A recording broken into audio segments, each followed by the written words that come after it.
के वो गली खोर मझन निकलबे सज संवर के रे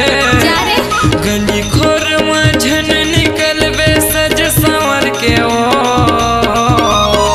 कहूँ मार देबे तय आँखी तारे जाही कलहर के रे कहूँ मार देबे तय आँखी तारे जाही कलहर के रे।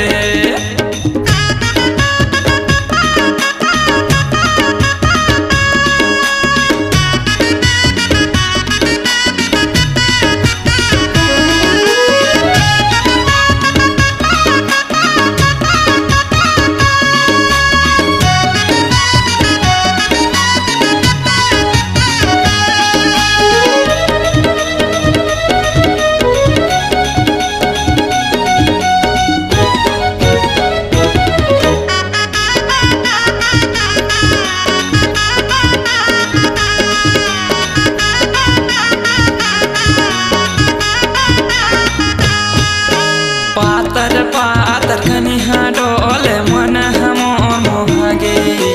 हाय रे सौरेंगी टूरी मोर दिल है तोर बरागे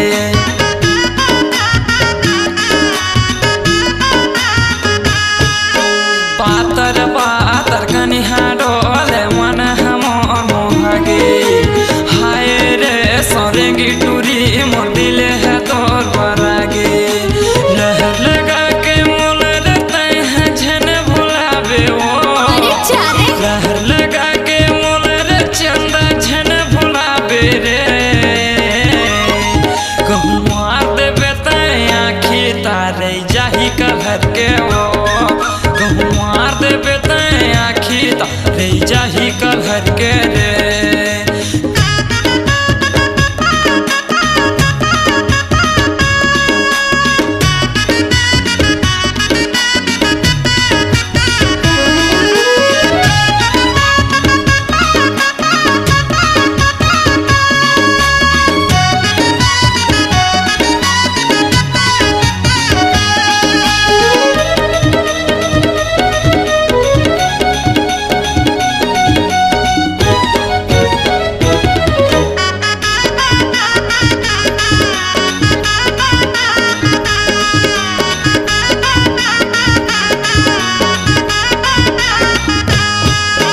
आँखी के तोर कजरा मामला काजर बना के लगा ले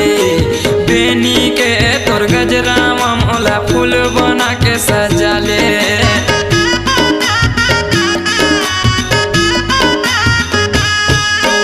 आँखी के तोर कजरा मामला काजर बना के लगा ले बेनी के तोर गजरा मामला फूल बना के सजा ले माथे के तोरे बिंदिया मामला चंदा बना ले वो माथे के तोरे बिंदिया मामला चंदा बना ले रे कहूँ मार देबे कय आँखी तारे जाही कलहर के वो कहूँ मार देबे तय आँखी तारे जाही कलहर के रे गली खोर मझन निकलबे सज संवर के वो गली खोर मझन निकलबे सज संवर के रे कहूँ मार देबे तय आँखी तारे जाही कलहर के रे कहूँ मार देबे कय आँखी तारे जाही कलहर के रे कहूँ मार दे हुए कय आँखी तारे जाबे कलहर के रे कहूँ मार देबे कय आँखी तारे जाही कलहर के रे कहूँ मार देबे कय आँखी तारे जाही कलहर के रे कहूँ मार देबे कय आँखी तारे जाही कलहर के रे।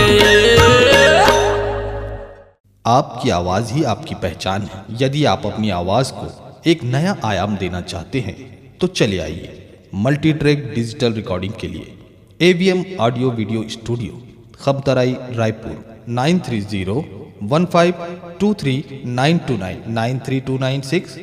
98047 047।